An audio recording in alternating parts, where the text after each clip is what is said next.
Caitlin Clark gonna get you paid. I'd figure out a way to be her friend. Or her friend of me. That's what Angel Reese has done. Yeah, I think using the platform she has that she's gained with all these followers nationally, but also globally. The WNBA didn't even anticipate this. The figures that were just published on Caitlin Clark's influence on ticket sales from the previous season are so shocking that they're creating anxiety behind the scenes. Just a few months into her professional career, a rookie ended up bearing the weight of the entire league. Angel Reese could play. She was doing good things at LSU. Do y'all notice when she became relevant? When she was waving her hand. We're talking about a player who hasn't even completed her first season with the Indiana Fever, but her ticket sales alone accounted for 25% of all WNBA revenue last year. Yes, you read correctly. One rookie player with nearly a quarter of the league's ticket revenue tied directly to her name is suddenly in charge of $1 out of every $4 made by the WNBA. These aren't just hype. These are real numbers that shocked everyone, including league executives and veteran players. Some are referring to this as the Caitlin Clark effect. Before the regular season even began, one executive reportedly stated that Clark had sold out more Fever home games than the team had in the previous 3 years combined. That's not just success, it's rewriting the playbook. What's even more bizarre is that the cheapest ticket to see Caitlin Clark play at home is $271. Tickets to the Indiana Fever home opener, the cheapest ticket to get you into the building, $271. That exceeds the cost of tickets for 29 of the 30 NBA teams' home openers. The Indiana Fever, who continues to be box office. The Fever currently lead the WNBA in average game attendance and per game TV viewership. But despite the attendance and viewership records, there seems to be some haterade in the league. Indeed, she is more costly than Steph Curry, and that's only the beginning. Get ready for this next figure. Experts estimate that Caitlin Clark has already generated almost $36 million in additional revenue for the city of Indianapolis simply by being drafted. This amount includes increased hotel reservations, sold-out Fever games, restaurant surges, and more. Clark's presence transformed regular match nights into downtown events that drew fans from all over the region for local businesses. This wasn't an anomaly. Last year, people were already making reservations to see her play at Iowa, and now that the Indiana Fever has arrived, she's taken that same energy into the pros and multiplied it. It's not a statistic. Rather, it's a warning sign that some events are drawing more TV viewers than genuine NBA games. For instance, the Women's Collegiate Championship game attracted 3.5 million viewers, surpassing the Warriors vs. Celtics telecast that same weekend. League executives are frantically trying to figure it out. How is it possible for a rookie player to? She bringing all y'all this money to the table, but y'all being petty like dudes. LeBron, you 100% right. Y'all girls, stop being petty. Caitlin Clark, thank you for bringing all that money and shine to the WNBA. However, her annual salary of $76,000 is less than what many NBA players spend on footwear in a single year. Hey, what's up? It's PJ Tucker, and welcome to my sneaker loft. The loft is primarily for storage. In the meantime, she's making money like a top-tier franchise. If you like this content and would want to see more in-depth analyses like this, please hit the subscribe button to help the channel. Thank you. Salute. Be aggressive. However, there are other aspects of this that are making people wonder, so let's examine how outrageous this is in more detail. The WNBA's official website only one face Caitlin Clark, no other teams, no teammates, just her front and center. No league veterans. This type of branding strategy provides all the information you require.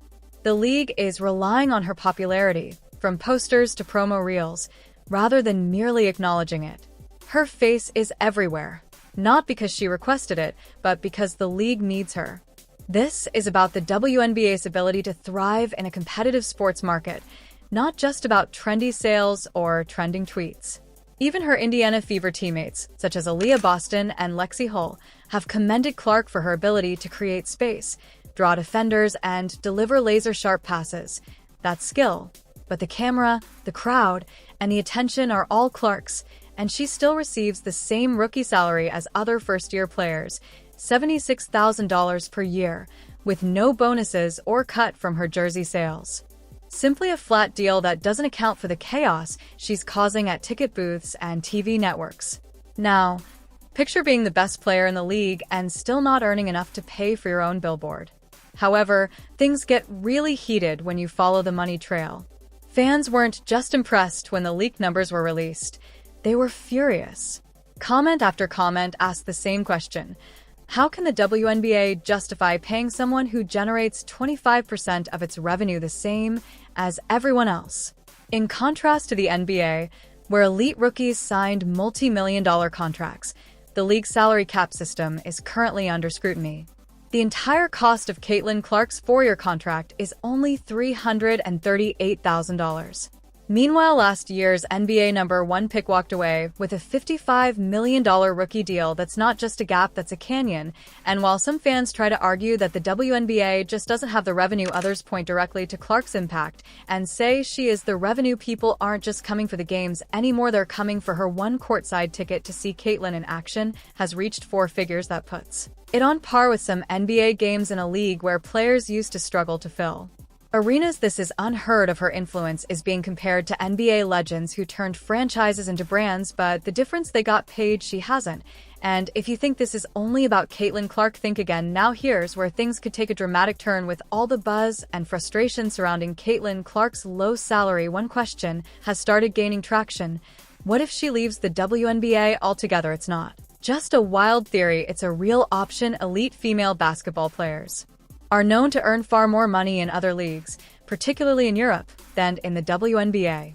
For instance, the EuroLeague has given players who lack Clark's level of market power contracts worth 6 or even 7 figures. If Clark were to travel to Turkey or Spain and sign a contract worth $500,000 to $1 million, exclusive of endorsements, she would still be dominating on the court, playing fewer games, and earning more money.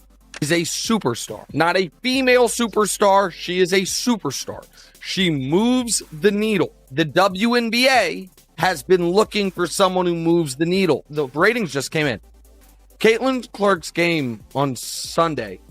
In reality, it has happened before when WNBA players like Diana Taurasi accepted lucrative overseas deals when WNBA salaries couldn't compete.